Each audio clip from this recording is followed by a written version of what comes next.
Hi guys, good afternoon po sa lahat. Once again, this is Melvin and welcome back to my YouTube channel. May isa na naman akong na-discovering cash loan app guys na nag-offer na naman ng 0% interest at walang service fee sa ating first loan. At yan po ang ibabahagi ko sa inyo ngayon for today's video.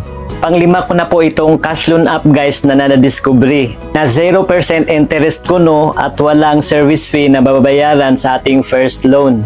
Ang una kong na-discovery guys ay ito po yung Cash Express. Ang pangalawa ay Finbro.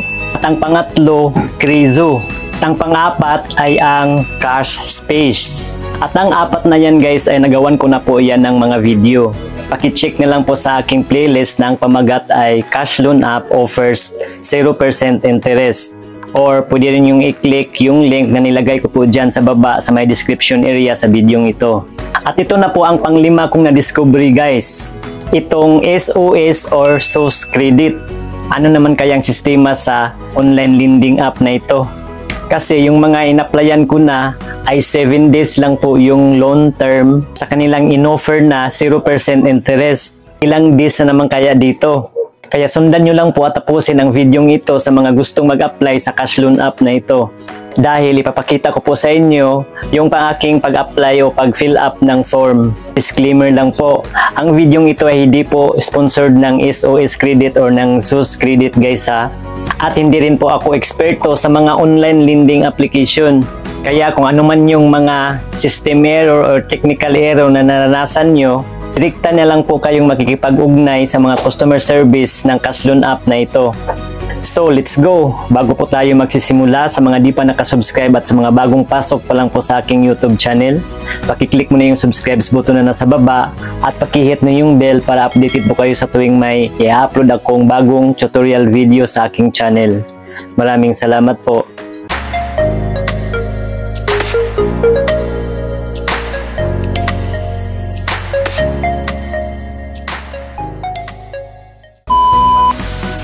So ayan po guys, dahil hindi po ito ma-download sa Play Store, sa Google na lang natin hahanapin at i-search lang natin SOS Credit or SOS Credit. Scroll up lang natin guys at hanapin natin ang soscredit.ph.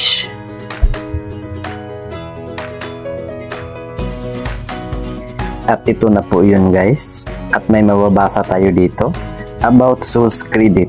Loans to new clients up to 7,000 pesos without interest. The minimum loan repayment period is 3 months with an extension. So dito pa lang guys, ipinapainggan nyo na po tayo. So we'll see. So i-click na natin ito guys. Receive in 15 minutes into your bank account without guarantor and pledge up to 10,000 pesos. So ngayon guys, kunwari, mamimili na po tayo ng halaga kung magkano ang ating uutangin. I-drag-drag na natin itong may bilog, pakaliwa at pakanan. So halimbawa sa akin, ang utangin ko ay 3,000 pesos. So ngayon, i-click natin itong Get a Loan. So ilagay na po natin dito ang ating active mobile number at sa baba ang ating active email address. At pagkatapos po niyan, i-click natin itong may dalawang maliit na box dito sa gilid para malagyan po ng check to agree the terms and conditions of SOS Credit. Pagkatapos niyan guys, i-click natin itong Get a Loan. So ngayon guys, i-forward na naman tayo dito sa kanilang mga kapartner nga cash loan app guys. So bago po tayo mamili ng cash loan app dito na kapartner nila, dadaan muna tayo sa ating email address dahil may sinend daw ang SOS Credit sa ating email address na confirmation link. So i-exit muna natin ito guys. Puntahan natin ang ating email address. So ito po guys, soscredit.ph, i-click lang po natin yan. Thanks for signing up. So ito po ang i-click natin guys, verify email address.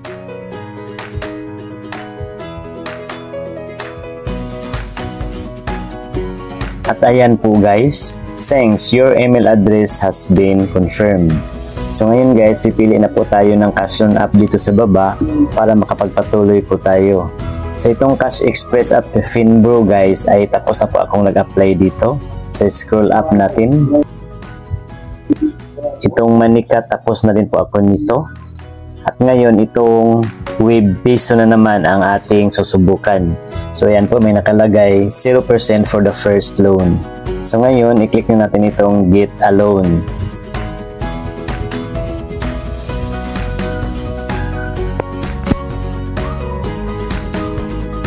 Wave Piso Fast Loan Service. Apply for up to 30,000 pesos. So ngayon guys, ilalagay naman natin dito ang ating active mobile number.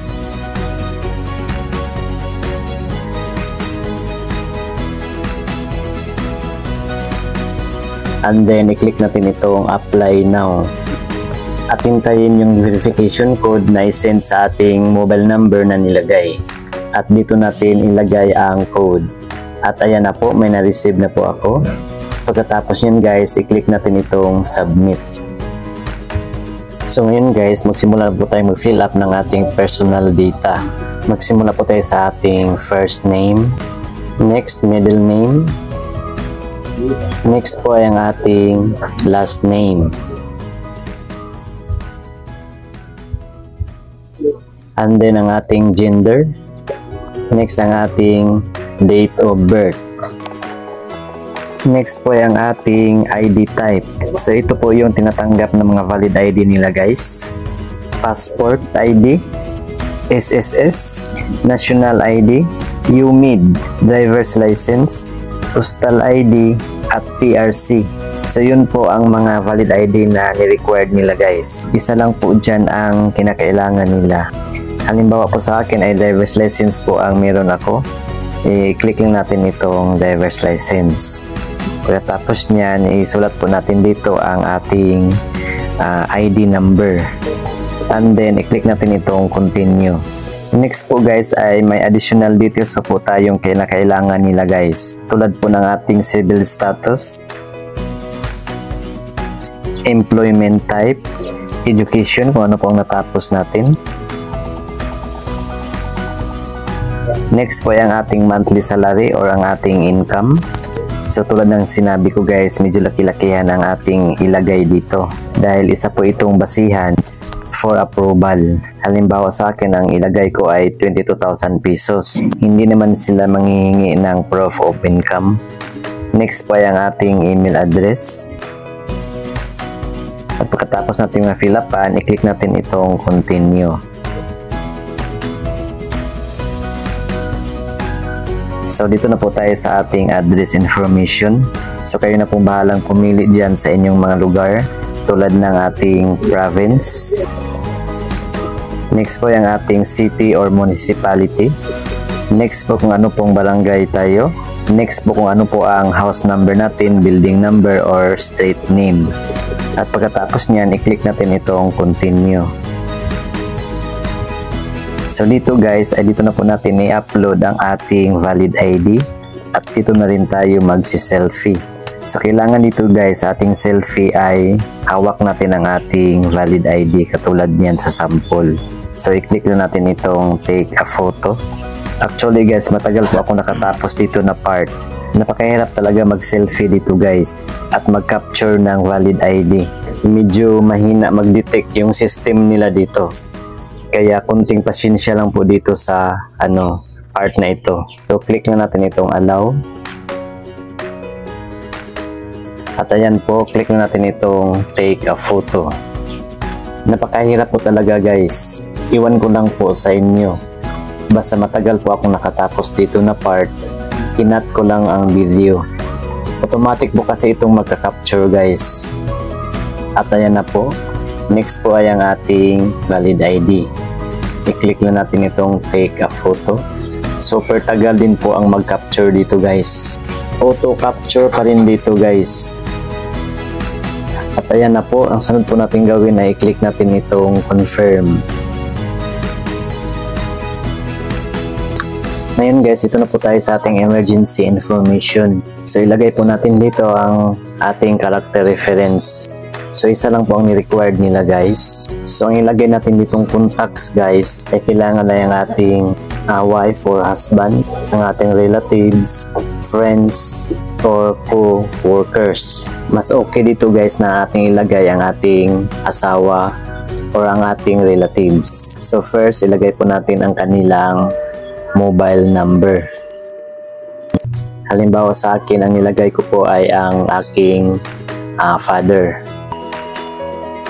And dito sa pinakababa, dito natin ilagay yung pangalan kung sino po ang nilagay nating character reference.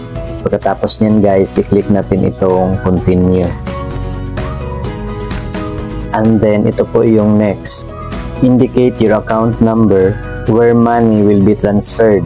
So ilagay na natin dito yung e-wallets or bank account kung saan natin gustong i-transfer yung inutang nating pera dito. Halimbawa dito sa e-wallet, marami pa po yung pagpipilian dyang mga e-wallet guys aside sa GCash. I-click lang natin itong may arrow. Pagkatapos niyan, ilagay po natin kung ano po ang ating GCash number dito sa baba. And then i-click itong continue. Ang sa akin naman, dahil bank account yung pinili ko, ito po yung mga kapartner nilang mga bangko guys. So kayo na lang pong balang pumili dyan kung anong bangko meron kayo.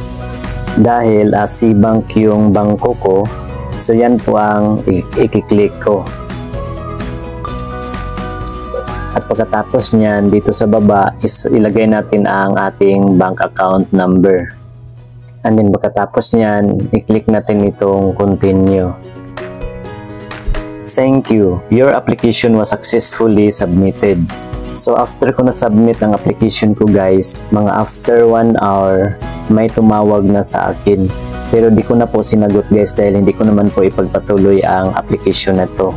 Kung ipagpatuloy nyo ito guys, kung mga ilang oras na wala pang tumawag sa inyo, i-click nyo na lang itong call for urgent verification. Hindi ko tinuloy yung pag-loan ko dito guys dahil wala po silang ipinakita na loan contract.